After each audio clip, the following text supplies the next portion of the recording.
เกิดอีหยังขึ้นเย็นนี่หรือว่าตอนแรกนี่น้องธิดาลาวต้องได้เดินทางไปอัดเสียงเพิ่มเพราะสุดแล้วนั่นมีบางจุดเสียงยังบ่ผ่านทักทายสวัสดี FC แฟนคลับทุกท่านที่เคารพและนับถือเป็นอย่างสูงโดยเฉพาะคือ FC ของน้องธิดาลาว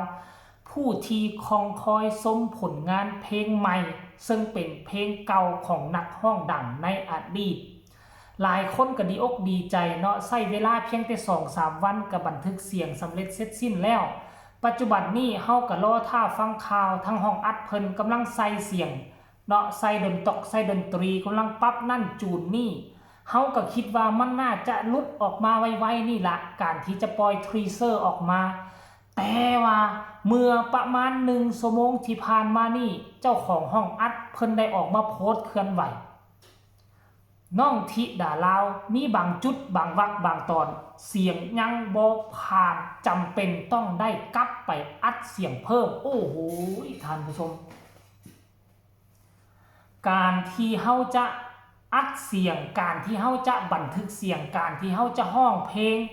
โดยเฉพาะคือไปเอาเพลงเก่าของคนอื่นมาร้องนี่ถ้าหากว่าเฮาเฮ็ดมาแล้วมันขี้ร้ายกว่าต้นฉบับนี่มันจะบ่ได้ไดความโด่งความดังความเป็นกระแสมันจะตีกลับเข้ามาหาโตศิลปินเนาะแล้วก็มันจะเกิดประเด็นดราม่ามันจะเกิดการถกเถียงการเปรียบเทียบแล้วชื่อเสียงของศิลปินก็จะดรอปลงก็จะตกลงทันทีทันควันเพื่อป้องกันบ่ให้มันเกิดการเปรียบเทียบเพื่อป้องกันบ่ให้มันเกิดประเด็นดราม่าตัวนี้ทั้งห้องอัดเนาะมันผ่านมาแล้วเกือบ2 อาทิตย์บ่ฟังแล้วฟังอีกคิดแล้วคิดอีกแล้วก็เอาตัวใหม่กับตัวเก่าไปเปรียบเทียบใส่กันอันนี้ตามที่ค่อยคิดนะเปรียบเทียบใส่กันแล้วก็ไปฟังเก็บเล็กเก็บน้อยว่าตัวได้เฮ็ดดีก็ส้มเซยตัวได้เฮ็ดบ่ดีก็ต้องได้กลับมาแก้ไขอัดเสียงเพิ่มมันจึงก่อให้เกิดโพสต์นี้ขึ้นมาทั้งอาจารย์โนซานนท์เนาะเมื่อประมาณ1 ชั่วโมงออกมาโพสต์เคลื่อนไหวว่าเย็นวันนี้นัดน้องธิดาลาวศรีวิไลแก้ไขใส่เสียงห้องเพิ่ม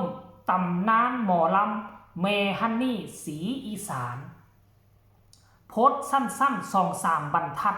แต่เจบอเล่าอ่านแล้วก็เข้าใจทันทีเอาเพลงเก่าของคนอื่นมาห้องนี่มันเฮ็ดยากกว่าเอาเพลงใหม่เฮามาเฮ็ดเอาเองเพลงใหม่นี่เฮาแต่งขึ้นมาเฮาจะให้ศิลปินเฮาห้องแนวใดก็ได้ขอแต่ให้ห้องถูกคีย์ขอแต่ให้ห้องถูกจังหวะของผู้แต่งเนาะทำนองผู้แต่งส่วนใหญ่แล้วมันจะบ่ยากเท่าเอาเพลงเก่าเพราะว่าเพลงใหม่นี่เฮาห้องออกไปแล้วมันบ่ได้มีคนอื่นเอาไปเปรียบเทียบใช่ว่าโอ้ผู้นั้นห้องดีผู้นี้ห้องม่วนกว่าเพราะเพลงเป็นของเฮาเองเฮาเป็นต้นฉบับบังเอิญเพลงนี้เป็นเพลงของเมฮันนี่สืบสานตำนานเพลงเมฮันนี่นี่ก็เป็นคนที่มีชื่อเสียงหลายทศวรรษแล้วหลาย10 ปีแล้วเราเฮ็ดได้ดีพอดาวบ้านดอนคุ้มได้ดี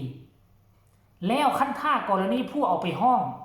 งบ่ได้ดีเขาก็จะมีการเปรียบเทียบแล้วคนที่จะซึกนักนั่นก็คือคนที่ทุกข์ใจนั่นก็คือศิลปินบาดนี้น้องธิดาลาวหากเข้าวงการมาบ่ฮอดปีอายุเพียงแค่นี้กันบ่ให้เกิดประเด็นดราม่าเฮาต้องเฮ็ดให้มันดีที่สุดเว้าง่ายๆว่าต้องเฮ็ดให้มันดีกว่าเก่าดีกว่าต้นฉบับยิ่งขึ้นให้มันแทนเหมาะกับโลก 5G โลก 2025 ยุคนั้นนี่เป็นยุคเก่าเขาเจ้าเฮ็ดได้ดีซำนี้ในเมื่อเฮายุคนี้เป็นยุค 5G มันควรจะดีกว่าเดิมหรือบ่เพราะฉะนั้นแล้วทั้งอาจารย์โนชานนท์เจ้าของห้องอัดทั้งพอผู้ศรีวิไลจึงพยายามสุ่มพละกำลัง2 คนพากันคุมเวลาอัดเสียงแล้วอาจารย์โนก็พยายามดึงคนนั้นมาช่วยดึงคนนี้มาช่วยตีดนตรีสดบันทึกใส่เพื่อจะให้มันสมบูรณ์แบบที่สุดซ้ำที่อาจารย์โนชานนท์เฮ็ดบันทึกเสียงมาถือว่าเราได้ใส่ใจรายละเอียดถือว่าสุดยอดเลยเพราะน้องก็เป็นคนที่ยังบ่ทันมีประสบการณ์เถื่อน้องธิดาลาวนะเราก็อยากเฮ็ดให้มันออกคันกรณีว่าน้องธิดาลาวบังเอิญปล่อยเพลงของแม่ฮันนี่มาแล้วโด่งดังเปรี้ยงปังมีกระแส ตอบรับที่ดีชื่อเสียงของอาจารย์โนชานนท์ชื่อเสียงห้องอัดของเพิ่นก็จะโด่งดังไปตามๆกันนั่นแหละท่านผู้ชมต้องขอชมเชยเด้อแต่ว่าก็บ่เห็นเพจหลักของผู้ศรีวิไลเนาะเพจหลักของไอ้ผู้ศรีวิไลออกมาเคลื่อนไหวเทื่อแต่ว่าอันนี้เป็นอาจารย์โนชานนท์โพสต์เคลื่อนไหวแล้วก็มี FC แฟนคลับแชร์เข้าไปในกลุ่มบ้านฮักเจบ่เล่าเห็นก็เลยฮีบฮ้อนเอามาเฮ็ดข่าวแต่ถามว่ามันเป็นเรื่องนักหนาบ่มันก็บ่นักหนาท่านผู้ชมเพราะว่าเว้าตามชื่อว่าอัดเสียงใส่บางเพิ่มเติมซื่อๆนั่นหมายความว่าประมาณ 90% นี่ดีหมดแล้วยังอีกประมาณตีไว้ประมาณ 10% หรือ 5% เท่านั้นซื่อๆบางวรรคบางตอนบางเพลงซื่อๆเพราะฉะนั้นมันก็จะบ่ยุ่งยากคือสุดก่อนที่ไปอยู่กัน 2-3 วันหั่นนะเนาะเดี๋ยวไปอ่านเบิ่งคอมเมนต์มึงดู FC แฟนคลับคอมเมนต์มาจังได้หลังจากเห็นข่าวแนวนี้เนาะคอมเมนต์นี้เพิ่นก็บอกว่าเป็นกำลังใจให้อาจารย์โนวาสันเดและน้องธิดาลาวนำเด้อจ้าว่าสั้นกูดว่าสั้นคนนี้ว่าผู้ต่อมากับปรบมือสมเสยให้เป็นกำลังใจให้นะครับว่าสั้นคนนี้มาเยี่ยมเลยว่าสั้นเด้ผู้ต่อมาวันนี้ผู้ต่อมากับเพิ่นบอกว่าจังไหนเนาะโพสต์หายไปไหนแล้วทุกคนซอกคนนึงโพสต์หายไปแล้วก็บ่เป็นหยังเรื่องคำคิดคำเห็นก็มีในซ้ำนั่นน่ะส่วนใหญ่แล้วคนก็ 90% ก็คอมเมนต์มาให้กำลังใจทางอาจารย์โนชานนท์ทางน้องธิดาลาวนำแบบบ่หวั่นบ่ไหวเนาะขนาดเพลงน่ะ 6-7 เพลง3วันน้องธิดาลาวเฮ็ดได้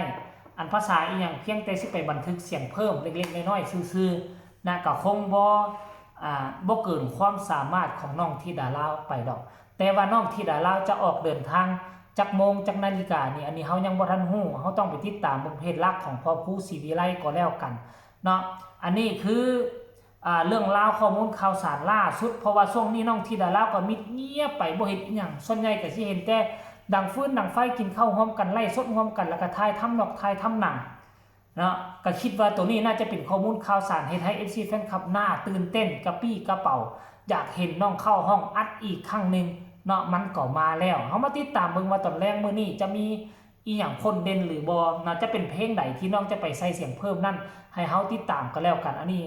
อาจจะบ่เป็นหมดทั้ง6เพลงดอกจีบ่เล่าคิดว่าอาจจะเป็นด้ามเพลงด้ามวรรคด้ามตอนซื่อๆดอกคลิปนี้ก็น่าจะฝากฟังเอาไว้ซั่นนี้ฝากทุกคนกดไลค์กดแชร์กดติดตามให้แน่เพื่อจะบ่พลาดคลิปดีๆแบบนี้ตลอดไปที่สำคัญอย่ากดข้ามโฆษณาผู้ใดอยากตำหนิติชมอยากส่งคำคิดคำเห็นส่งข่าวมาได้ทางใต้คอมเมนต์สำหรับคลิปนี้สบายดี